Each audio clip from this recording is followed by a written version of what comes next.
My name is Jack Trowbridge, and I was assigned to Roswell in April of 1947. I was further assigned into intelligence with Jesse Marcel, who was the head of intelligence, a major. I was a first lieutenant pilot. On this particular evening, we're having bridge at Major Marcel's home. And he was there in a basket. My wife was there. All of intelligence was there playing bridge, except Jesse. He was out with a pickup gathering this junk in the debris field. Okay? So when he came in, it was fairly late, I believe. And we broke up the bridge game then to go out and see what Jess had brought in.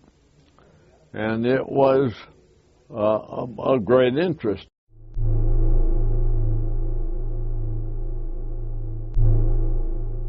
It was aluminum in appearance.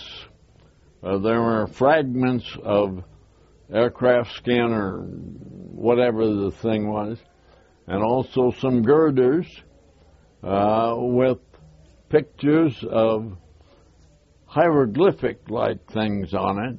I took them to be owls, but who knows. Anyhow, it was interesting. I did get to handle the material, and the material had some peculiar properties. For instance, it looked like Hershey bar wrappings, but you squeeze it up in your hand as hard as you could, let go, and it returned originally to the original shape instantly.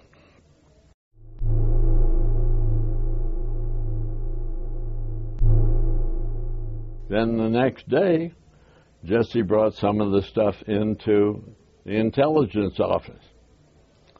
And so we looked at it and played with it a while, and then everybody went back to work. Later that day, boom, nobody knows anything, you just shut up, nothing happened, etc. And when you're in the service, you do what they say to do. Major Marcel was called up to Fort Worth to show the press what he found. Well, what he had to show the press was really a weather balloon. This stuff was not a weather balloon, what he brought back. So he was forced to lie to the press, shall we say. I don't think he was too happy about it, but you do what you're told again. You're in the service. You followed orders. And they were afraid of the American public panicking with this knowledge. I don't think that would have happened, but hey, the word came down from up above and you do what it says. My name is Carlene Green, and I live here in Roswell. My father was in the Air Force, and he was stationed here at Roswell at the time in 47. He was assigned as part of the cleanup crew out at the site. He had the highest security clearance that the Air Force gives, but he was never able, nor did he ever attempt to discuss the incident.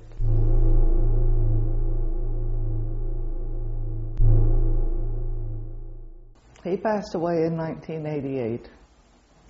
He had his last tour of duty was in Vietnam, where he acquired Agent Orange. Ended up with cancer of the spine. He did not want to die at home. He wanted to die in a military hospital. And as he was laying on the gurney waiting to be loaded into the ambulance, he told me, he said, baby, he said, the story is true. He said, don't let anybody try to tell you any different. He said, the incident happened. There was a spacecraft. He said there were graves out there. And I kissed him, and that's the last I got to talk to my dad. But he was very committed gentleman. His love was for the service and his family. And he did his best to take care of both. What he told me, I believe with all my heart. There is no doubt in my mind. My name is Larry Rolette. I'm the son of Carl Rolette, who was a sergeant in the Air Force. And my dad and I's relationship was, I can't say it was an excellent relationship, but it was a good relationship. We never had any big problems or anything.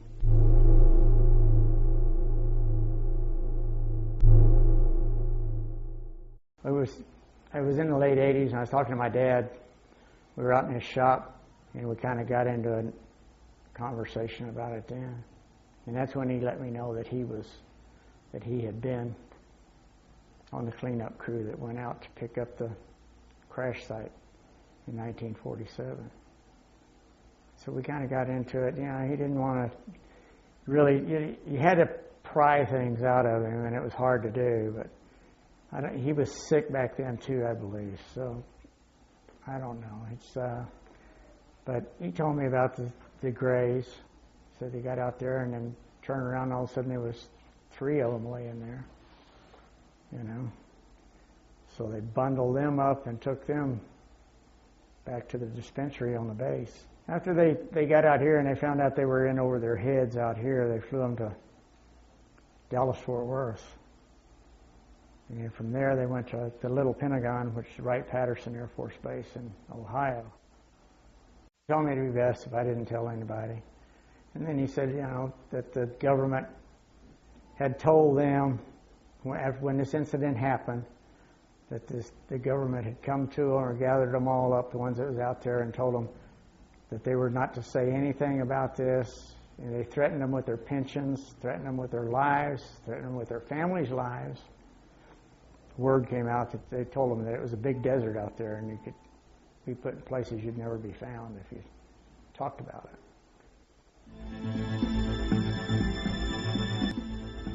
My name is Savage Dodson.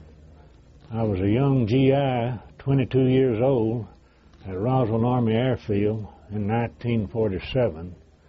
My job out there was in technical supply, and that job included taking care of what we called flyaway kits.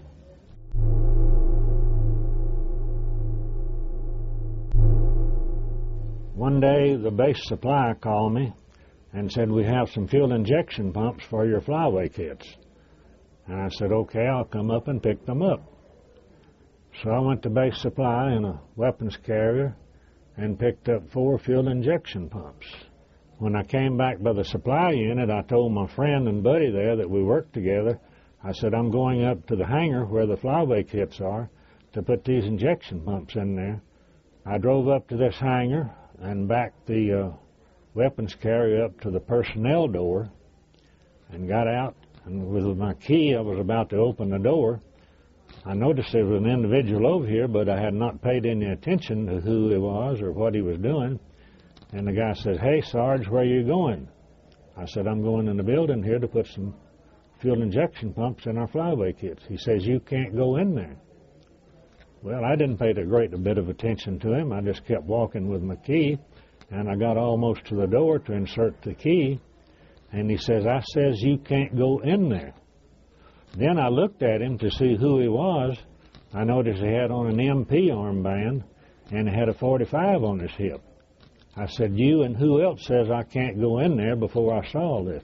He says, me and this, and patted that .45 on his hip. Well, you don't really argue with a person with a .45 on his hip. So I said, okay. I turned around, put the key in the pocket, got in the weapons carrier, went back down to the section and told my friend H.T. White, he said, I thought you were going to put those injection pumps in the flyaway kits. I said, I was, but there's some guy up there with a 45 on his hip and won't let me in the building. And we passed it off and thought more of it. 3 days later, base supply called that we had some more parts up there for the flyaway kit. I went up and got that, added the fuel injection pumps that I was there with 3 days earlier, went up there, walked in, no problem. So why did the man keep me out of that building at that particular time? I do not know. I can't. I may be wrong, but why else would I be kept out of that building when I was going in on a daily or a weekly basis, anytime we wanted to go? I'm Pat Bush, and I was married to George Bush, the brother of Miriam. And her name was Miriam Titus whenever I knew her. She worked at the hospital, at the base hospital. She was an executive secretary there, had a high security rating.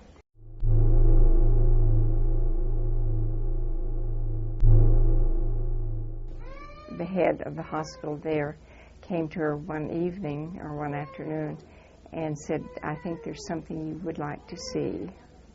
And he took her down to the surgical suite or whatever it was in the hospital where they had brought these beings, and they took her into the room and she saw them. They wouldn't let her get close to them, but she stood by the doorway and looked at them. As she was looking at them, one of them moved its middle finger on its hand. The hand moved. So it was, whatever it was living at that time. She went home that evening, and she was excited about what she had seen, and she sat at the dinner table and told the family what she had seen and what they had told her had happened. And they were all interested and asked questions, and the next day when she came in from work, she was very somber, and she just told them, don't ever mention what I told you, and don't ever ask me anything about it. And she was very frightened.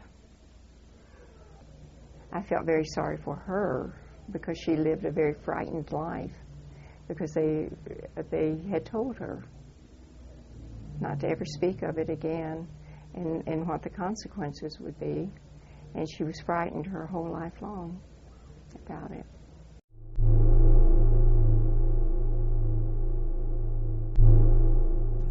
She passed away in this unusual way, and we started kind of looking at things and talking to people and realizing that many of the other people that were involved in it had died mysterious deaths or disappearances.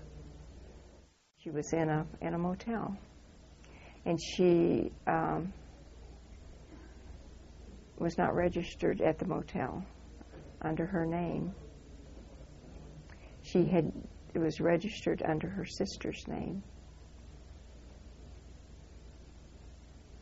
which is very strange, and her sister didn't know she was there.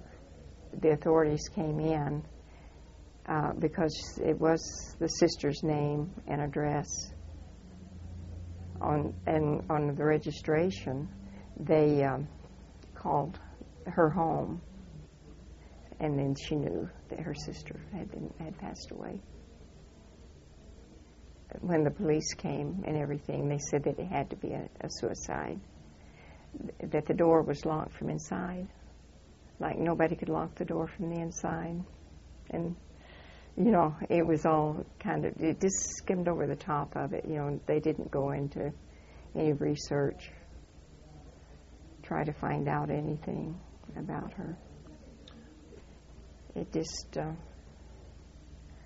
I just don't believe that she killed herself. I think somebody else did it. There was something that was being covered up, and evidently something important enough that they would kill to keep it a secret.